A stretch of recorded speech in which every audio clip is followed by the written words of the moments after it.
ഇഷാനി മോസിയെ പോലെ കൊച്ചിലെ തൊട്ട് അത്യാവശ്യം ഒരു ഫുഡൊക്കെ കുറച്ച് ചൂസി ആയിട്ടുള്ള ഒരാൾ. ഫുഡ് കഴിക്കാൻ തീരെ ഇഷ്ടമല്ല, അതായത് ഫുഡ് കഴിക്കാൻ വിളിക്കാതിരുന്ന അത്രയും സന്തോഷമാണ് ഇഷാനിക്ക്. ഇഷാനി കുഞ്ഞായിരുന്നപ്പോൾ ഞാൻ ഓർക്കുന്നൊരു കാര്യം, ഫ്രൈഡ് റൈസൊക്കെ നമ്മൾ ഹോട്ടലിൽ പോകുമ്പോൾ വാങ്ങിച്ചാൽ അവൾ കുത്തിയിരുന്ന് അതിൻ്റെ ഓരോ ക്യാരറ്റും ബീൻസും മാറ്റും. ബേബി നിനക്ക് കോൾ വേണമെങ്കിൽ അങ്ങോട്ട് പോടാ, ഞാൻ ഈ വീഡിയോ എത്തോട്ടെ, അങ്ങോട്ട് പോയി സംസാരിച്ചോക്കെ. ഇഷാനി ഇങ്ങനെ എല്ലാം വാങ്ങിയിട്ട് എൻ്റെ ഇഷാനി പറയും, ഇപ്പം കിച്ചു പറയും, അയ്യോ അങ്ങനെ ചെയ്യില്ല എല്ലാം കൂടെ കഴിക്കുന്ന പറയുമ്പോൾ ഇഷാനി പറയും വെജിറ്റബിൾസ് ഇഷ്ടമല്ല അങ്ങനെ വെജിറ്റബിൾസ് എന്ന് പറയും.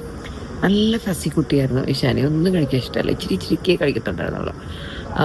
ഇപ്പോൾ ഭക്ഷണത്തിൻ്റെ കാര്യത്തിൽ വളരെ നല്ല പോലെ എല്ലാം ഫോളോ ചെയ്യുന്ന ഒരാളാണ്. എന്നാലും ഇപ്പോൾ അവൾ മറ്റേ ജിമ്മിലൊക്കെ പോയി തുടങ്ങിയതിന് ശേഷം അതുപോലെ